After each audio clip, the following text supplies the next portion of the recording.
मेरे साथ बोलिए, भारत माता की।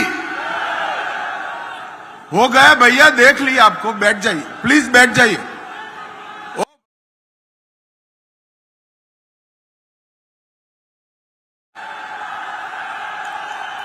क्या हो गया उत्तराखंड वालों की आवाज को? अरे हो गया भैया, नहीं सुन रहे हैं आप?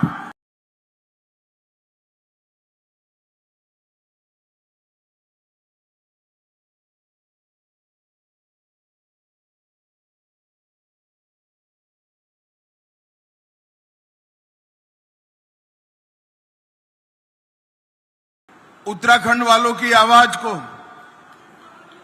ऐसी आवाज नहीं चलेगी भाई, दिल्ली तक आवाज जानी चाहिए। आज हरिद्वार में भाजपा वाले इकट्ठा हुए हैं। मेरे साथ दोनों हाथ उठाइए, जरा उठाइए दोनों हाथ।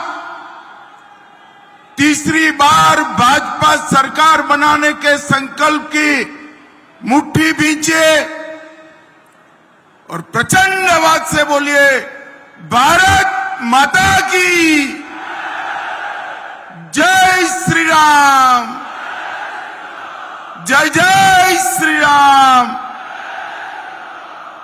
मंच पर उपस्थित उत्तराखंड के लोकप्रिय मुख्यमंत्री श्रीमान पुष्कर सिंह धामी जी, मोदी जी की मंत्रिपरिषद में मेरे साथी भाई अजय टम्टा जी, उत्तराखंड विधानसभा की अध्यक्षा श्रीमती रितु खंडूरी जी, हमारे वरिष्ठ नेता श्री सतपाल महाराज जी, महेंद्र भट्ट जी, प्रदेश अध्यक्ष और सांसद महोदय, हमारे पूर्व मुख्यमंत्री श्री त्रिवेंद्र सिंह रावत जी, हमारे पूर्व मुख्यमंत्री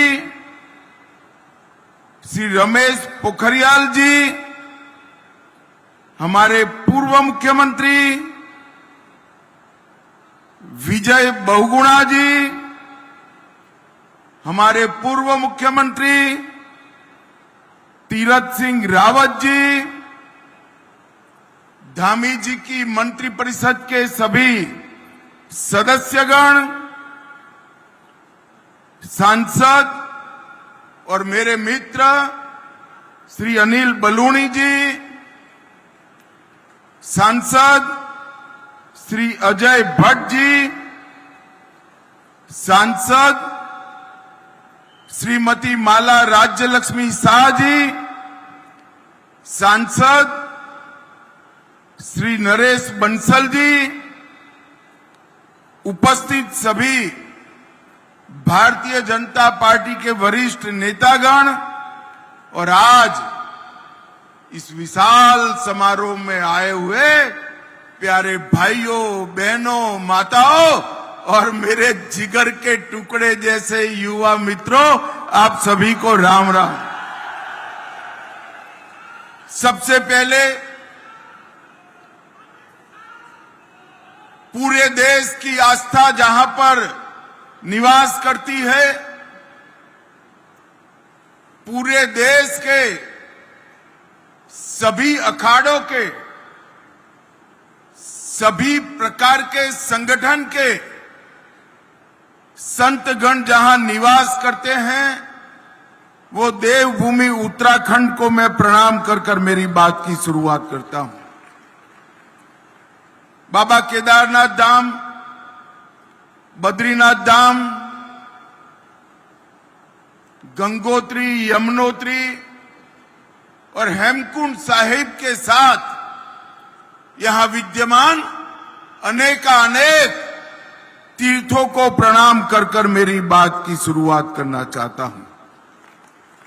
भाइयों बहनों, आज मौका है धामी जी की सरकार के 4 साल पूरा होने का, मगर इसके साथ साथ मौका है भारतीय जनता पार्टी की सरकार के 9 साल भी आज पूरे हो रहे हैं। 9 साल भी आज।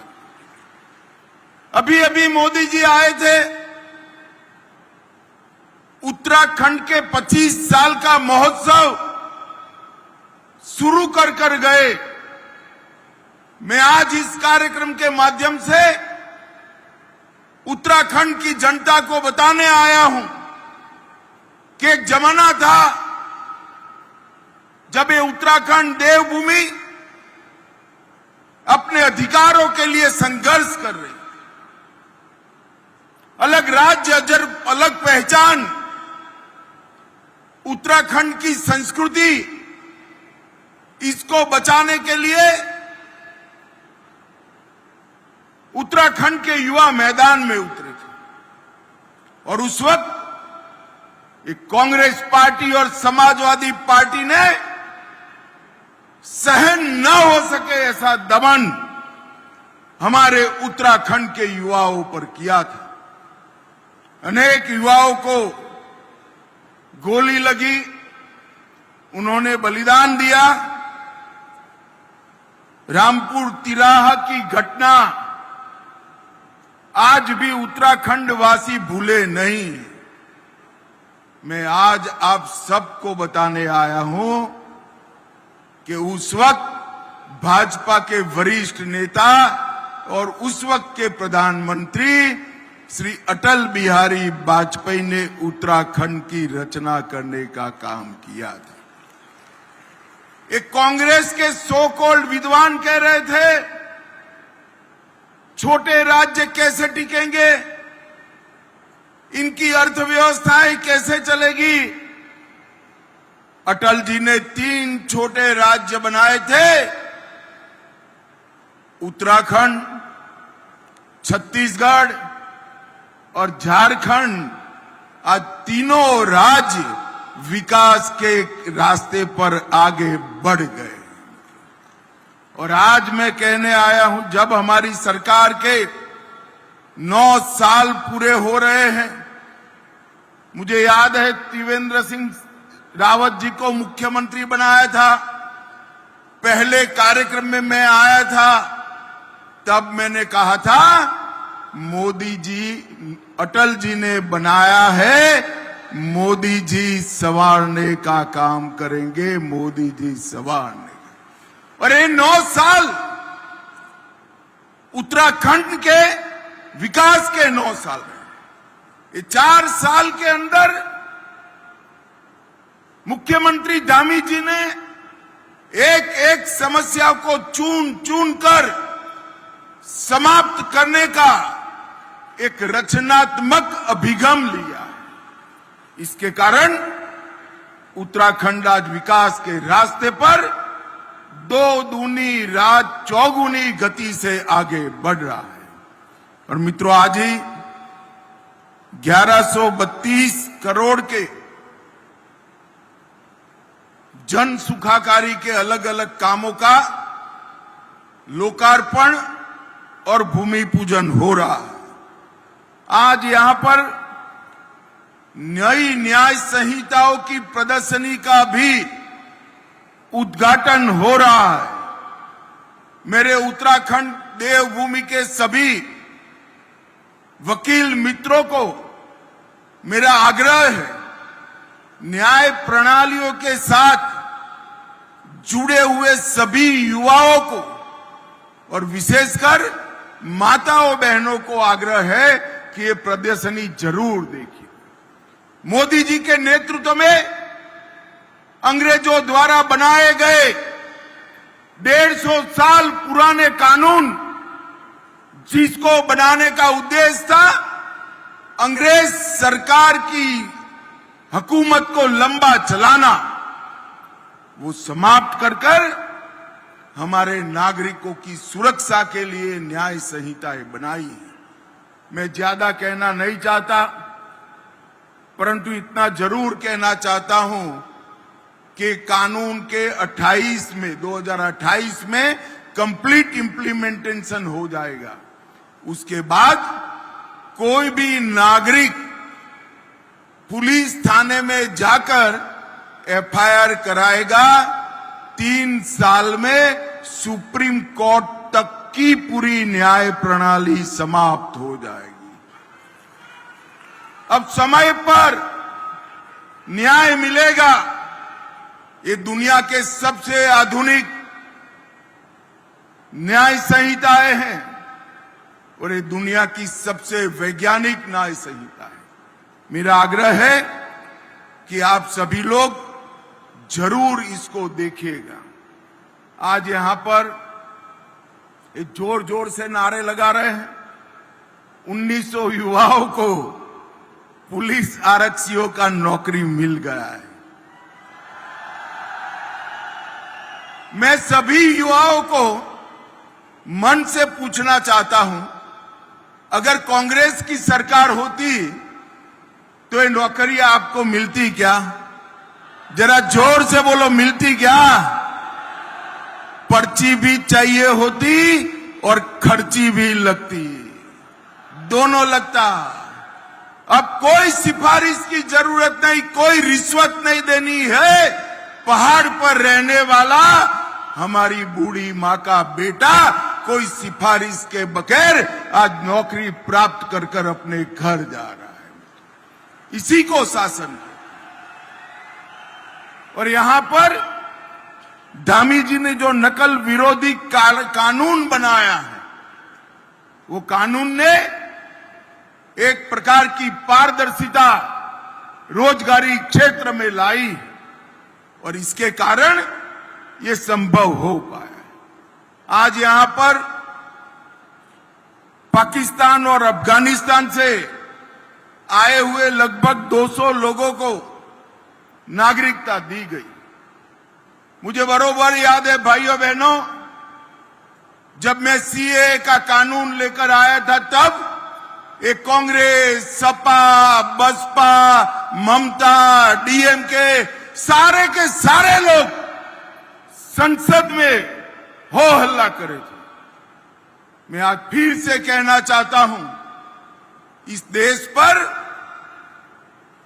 हमारे जो हिंदू शरणार्थी बांग्लादेश, पाकिस्तान, अफगानिस्तान से आए हैं, सिख शरणार्थी आए हैं, बौद्ध शरणार्थी आए हैं, जैन शरणार्थी आए हैं, इस देश पर उनका इतना ही अधिकार है जितना नरेंद्र मोदी जी का अधिकार है। वो हमारे देश के नागरिक हैं, मगर तुष्टीकरण की राजनीति के कारण आजादी से अब तक उनको नागरिकता से वंचित रखा गया। ढेर सारी यातनाएं झेलकर हमारे देश में शरणार्थी बनकर आए हैं, अपना धर्म बचाने के लिए, अपने परिवारों की महिलाओं का सम्मान बचाने के लिए। क्या भारत उनको नागरिकता नहीं देगा? राहुल बाबा, जितना विरोध करना है कर दो, हम नागरिकता देकर रहेंगे, आप हमें नहीं रोक। जिन लोगों को आज नागरिकता मिली है, वो सभी लोगों को मेरी ढेर सारी बधाइयां। भाइयों बहनों, 2024 के आम चुनाव में नरेंद्र मोदी जी तीसरी बार देश के प्रधानमंत्री बने, लगातार तीसरी बार। और 6 दशक के बाद ये घटना हो रही है। और फिर 24 में ही ओडिशा में पहली बार भाजपा का मुख्यमंत्री बना, हरियाणा में हमने हैट्रिक बनाई, महाराष्ट्र में हमने हैट्रिक बनाई, और फिर 25 दिल्ली में आप पार्टी का सुपड़ा साफ हो गया। बिहार में हमने 2/3 बहुमत से सरकार बनाई। केरल के त्रिवेंद्रम में पहली बार भाजपा का भगवा वहां पर लहराया। महाराष्ट्र में भी हमने विजय प्राप्त करी और 26 में बंगाल और तमिलनाडु में भारतीय जनता पार्टी और एनडीए की सरकार बनने जा रही है। मगर 27 का उद्घाटन देवभूमि वालों आप लोगों को करना है। 27 में फिर से पूर्ण बहुमत की भारतीय जनता पार्टी की सरकार बनानी। मुझे बताओ भाई, 27 में प्रचंड बहुमत से भाजपा सरकार बनाओगे क्या? अरे जोर से बोलो, बनाओगे क्या?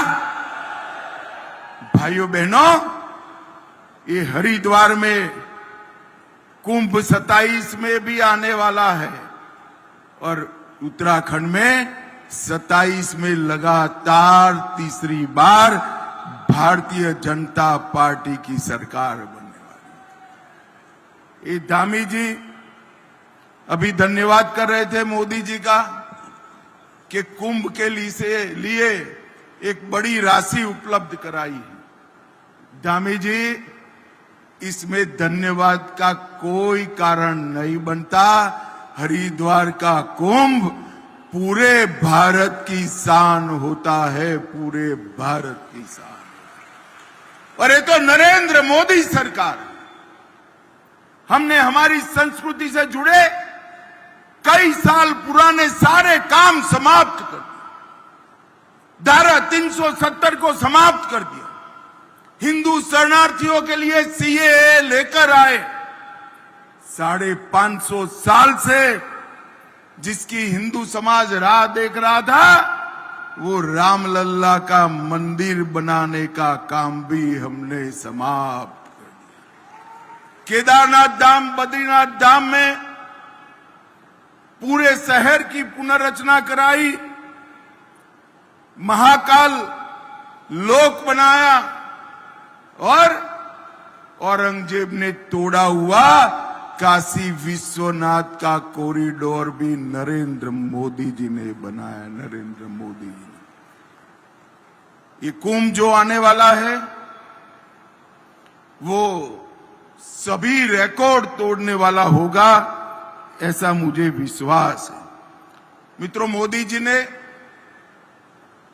सीमांत गांवों को भारत के पहले गांव का सम्मान दिया और वाइब्रेंट विलेज कार्यक्रम के माध्यम से हम सीमांत गांवों का विकास कर भारत के पहले गांव का विकास कर वहां पलायन रोकने की पूरी वैज्ञानिक योजना बनाई है।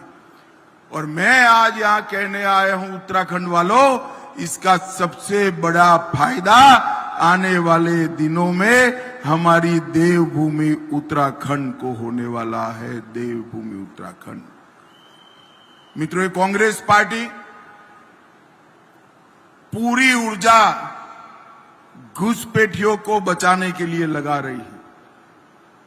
उत्तराखंड में हमारे मुख्यमंत्री धामी जी ने लगभग 10,000 से ज्यादा अतिक्रमण उखाड़कर फेंक दिए। 10,000 से।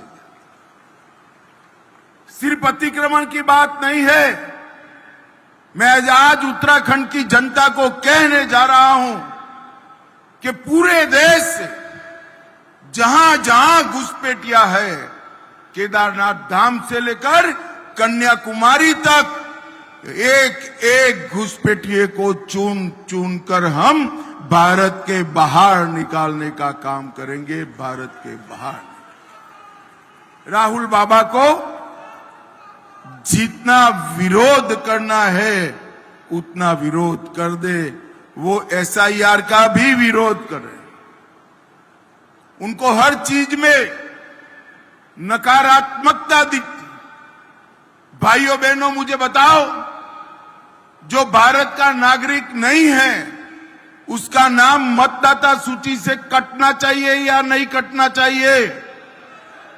जोर से बोलो, कटना चाहिए या नहीं कटना चाहिए? भारतीय जनता पार्टी चुनाव आयोग जो एसआईआर की प्रक्रिया कर रहा है, इसका पुरजोर समर्थन कर रही है। क्योंकि जिस देश में लोकतंत्र को संभालने वाली मूल इकाई मतदाता सूची शुद्ध न हो, परिशुद्ध न हो, वो देश का लोकतंत्र कभी सलामत नहीं रह सकता। भाइयों बहनों, कांग्रेस के जमाने में ढेर सारे भ्रष्टाचार के आरोप लगे। हरीश रावत स्टिंग प्रकरण, दलितों की छात्रवृत्ति का घोटाला, कमीशन एजेंटों से भरा हुआ सेक्रेटेरिएट, शराब नीति का स्टिंग कांड, कुमाऊं खाद्यान्न घोटाला। हमारी 9 साल सरकार रही। पहले त्रिवेंद्र सिंह रहे, फिर पुष्कर सिंह। हमारे विरोधी भी हमारी सरकार पर भ्रष्टाचार का आरोप नहीं लगा सके हैं, नहीं लगा। एक पारदर्शी तरीके से यहां पर 9 साल सरकार चलाने का काम भारतीय जनता पार्टी ने किया है। मित्रों, हमने इस देश से तुष्टीकरण की नीति को समाप्त कर दिया। मैं तो बधाई देना चाहता हूं धामी जी को।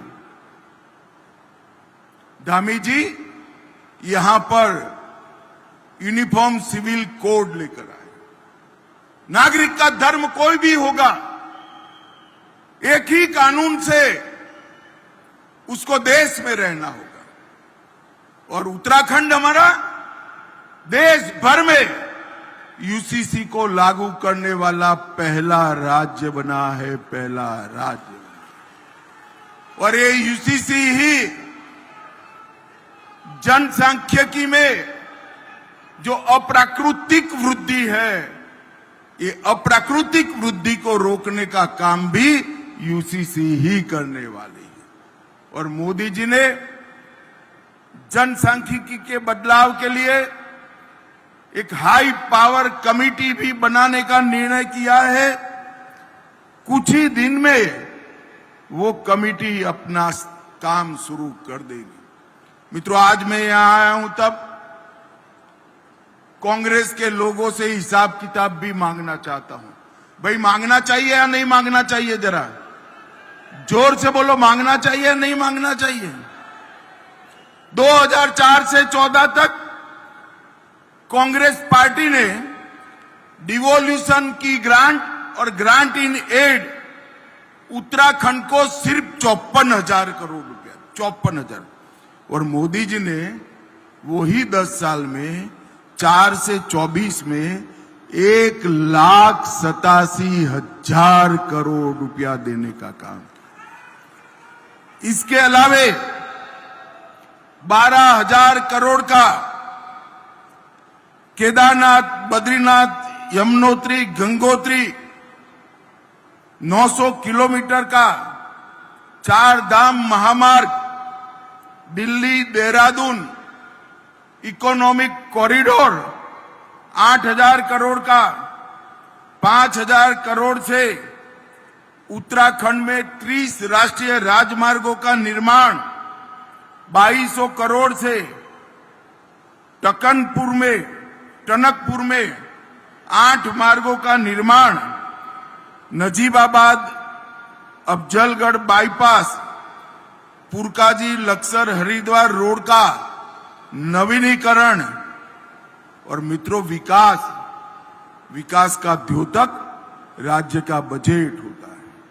2009 से 14 में उत्तराखंड का औसत बजट था 187 करोड़ रुपए, सिर्फ 187। मेरी बात ध्यान से सुनिएगा, 9 से 14 में उत्तराखंड का एवरेज बजट था 187 करोड़ रुपया। धामी जी ने अभी बजट रखा 187 करोड़ से ये 9 साल में बढ़कर 4,770 करोड़ रुपए का बजट हुआ। ये बताता है कि हमारा उत्तराखंड कितना आगे बढ़ा।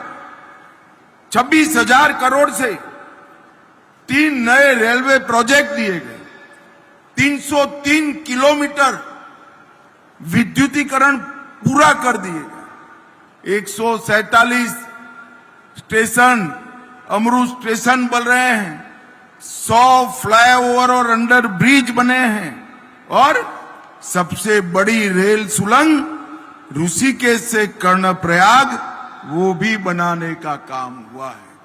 कई सारे हेलीपैड बने हैं।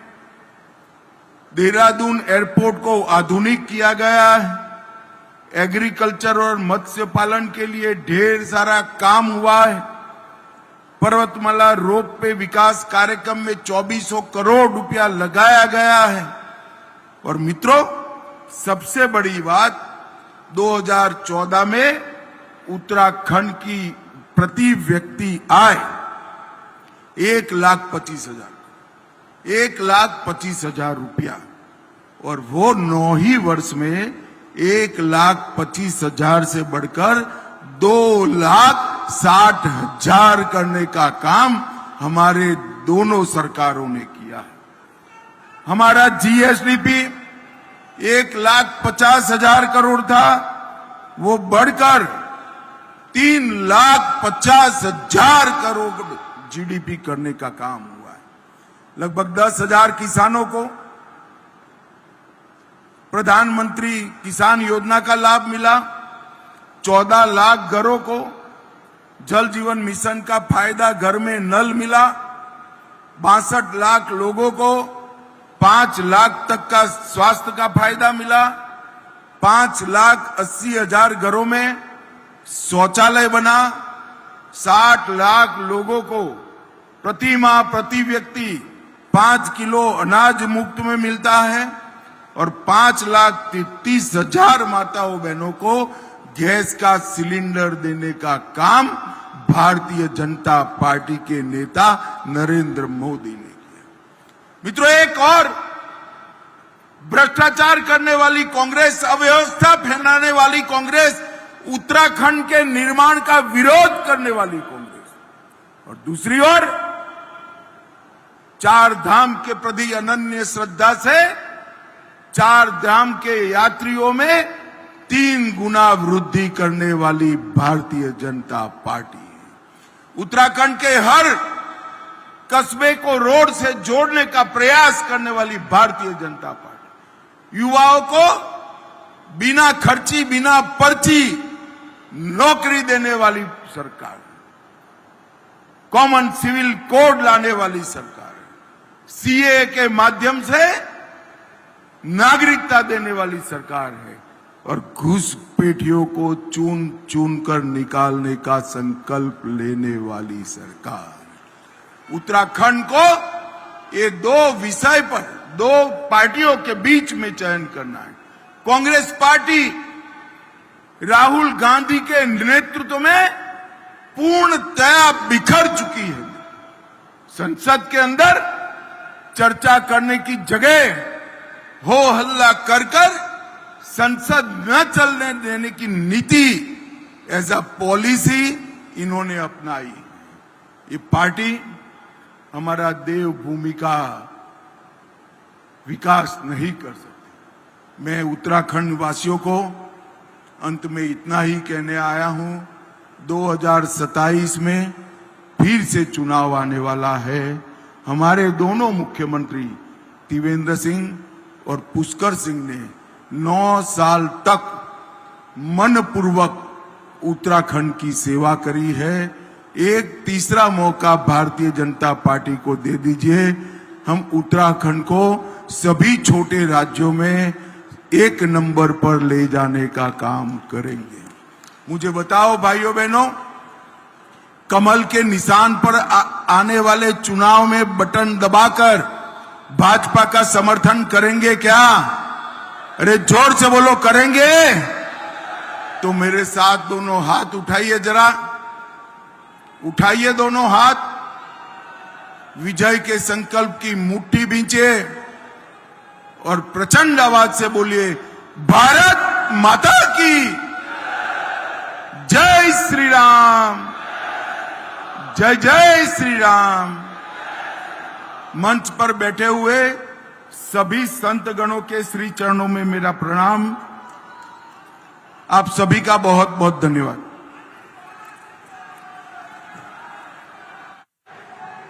जोरदार तालियां हो जाए एक बार फिर हमारे माननीय केंद्रीय गृह एवं सहकारिता मंत्री श्री अमित शाह जी का। धन्यवाद, आपके प्रेरणादायक